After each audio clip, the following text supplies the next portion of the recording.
Cadangan supaya membenarkan semula penternakan babi di Selangor sekali lagi menjadi isu hangat apabila ia dilihat bertentangan dengan keputusan Sultan Selangor, Sultan Sharafuddin Idris Shah yang sebelum ini tidak bersetuju dengan aktiviti tersebut diteruskan di negeri ini. Perkara ini dibangkitkan oleh Ahli Dewan Undangan Negeri Seri Kembangan, Wong Siew Kee, yang memohon supaya kerajaan negeri mempertimbangkan semula keputusan untuk tidak membenarkan penternakan babi di Selangor.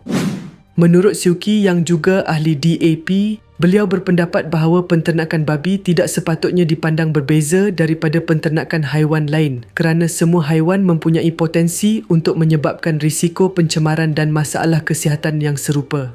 Risiko pencemaran, aspek kebersihan serta kesihatan dalam penternakan babi adalah sama seperti penternakan haiwan yang lain, katanya dalam perbahasan menjunjung kasih titah Sultan Selangor, Sultan Sharafuddin Idris Shah pada sidang Dewan Undangan Negeri hari ini. Reaksi terhadap cadangan tersebut tidak terlepas dari pelbagai pandangan, termasuk daripada Ketua Pemuda UMNO, Dr. Akmal Saleh. Dalam sebuah hantaran di Facebook, Akmal mengingatkan bahawa Sultan Selangor telah lama bertitah bahawa baginda tidak berkenan dengan penternakan babi di negeri itu. Tuanku Sultan Selangor sudah bertitah tidak berkenan untuk penternakan babi. Bukan menghalang dari nak makan babi. Nak makan maka importlah babi tu wahai YBDAP. Apa yang sampai nak menderhaka pada titah Sultan Selangor ni?